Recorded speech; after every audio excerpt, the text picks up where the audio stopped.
नमस्कार, हजुरहरूलाई मेरो किचनमा स्वागत छ। आज मैले अमेरिकन चप्सीको रेसिपी लिएर आएको छु।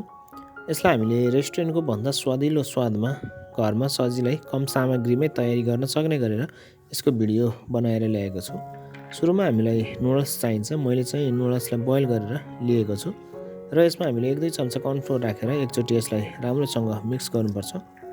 यसरी मिक्स गर्नुको अर्थ चाहिँ हामीले यसलाई फ्राई गर्दाखेरि क्रिस्पी बसोस् भनेर हो। अब हामीले एउटा प्यानमा तेल हिट गरेर यसलाई डिप फ्राई गर्नुपर्छ।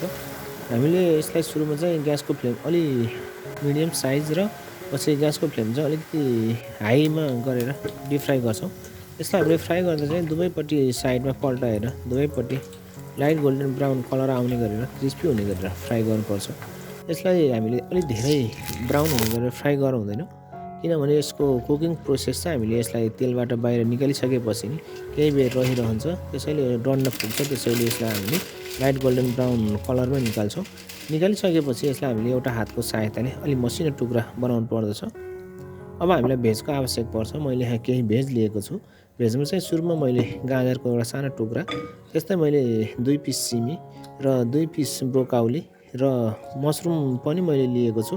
त्यस्तै व्हाइट काउली पनि मैले 2 पिस र सानो 1 टुक्रा बेबीकर्न र 1 टुक्रा क्याप्सिकम पनि लिएको छु। हामीलाई नन भेजको पनि आवश्यक पर्छ। नन भेजमा चाहिँ मैले चिकन ससेज 1 पिस र चिकन लेग पिसलाई चाहिँ बोनलेस गरेर लिएको छु। त्यस्तै हामीलाई लसुन चाहिन्छ। मैले यहाँ 3-4 पिस लसुन पनि लिएको छु। लसुनलाई चाहिँ हामीले फाइन चप गरेर लिनु पर्दछ।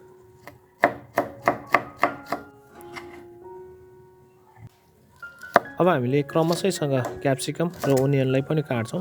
क्याप्सिकम र ओनियनलाई मैले दुवैलाई फिङ्गर साइजमा काटेको छु। हजुरहरूले यसलाई जुलियन पनि काटेर राख्न सक्नुहुन्छ। अब क्रमशःसँग मैले अरू भेजलाई पनि काट्नेछु।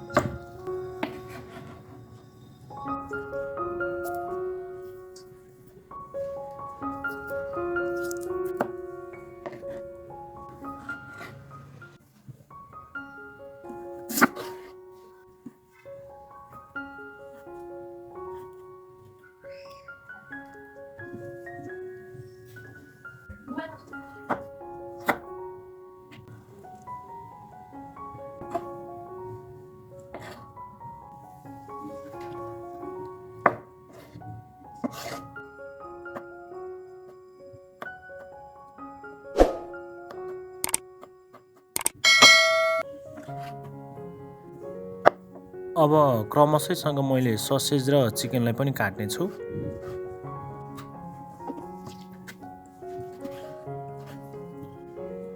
ससको लागि चाहिँ चाहिने सबै भेज तथा नन भेज मैले काटेर रेडी गरिसकेँ। अब एउटा फ्राई प्यान हिट गरेर हामीले 1 चम्मच जति तेल राख्छौँ र अघि चप गरिराखेको लसुनलाई राखेर हामीले यसलाई गोल्डन ब्राउन हुने गरेर फ्राई गर्नुपर्छ र क्रमशःसँग यसमा हामीले भेज राख्छौँ। सुरुमा प्याज र क्याप्सिकम राखेको छु मैले।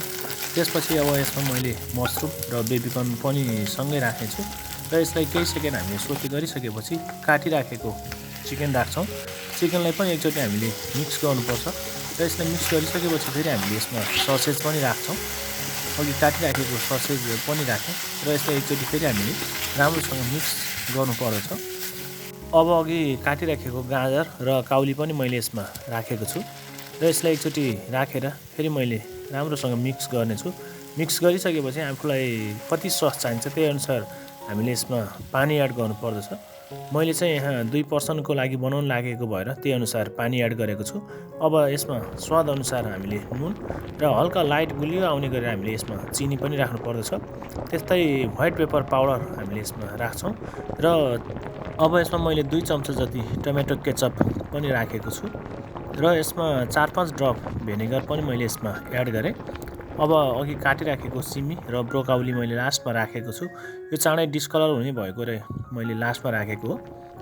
अब हामीले 2 चम्चा जति कर्नफ्लोरमा थोरै पानी राखेर मिक्स गरेर यसमा राख्नु पर्दछ र मैले थोरै एमएसजी पनि यसमा एड गरेको छु। त्यस्तै 4-5 टुक्रा स्प्रिङ ओनियन राखेर यसलाई एकचोटि राम्रोसँग मैले मिक्स गरेको छु। कर्नफ्लोर चाहिँ हामीले ससमा उमाल आइसकेपछि मात्र एड गर्नुपर्दछ। सस रेडी भइसकेको छ। अब हामीलाई सनसाइन एग चाहिन्छ। त्यसको लागि मैले एउटा फ्राई प्यान हिट गरेर थोरै तेल राखेर एउटा अन्डा खोलेर राखेको छु। अब हामीले थोरै सल्ट र थोरै ब्ल्याक पेपर यसमा स्प्रिङ्कल गर्छौँ र अघि फ्राई गरेको नुडल्सलाई एउटा प्लेटमा राखेर माथिबाट हामीले बनाइराखेको सस राख्नु पर्दछ। यसरी हामीले सस राखिसकेपछि अघि बनाइराखेको सनसाइन एगलाई माथि टप गर्नुपर्दछ।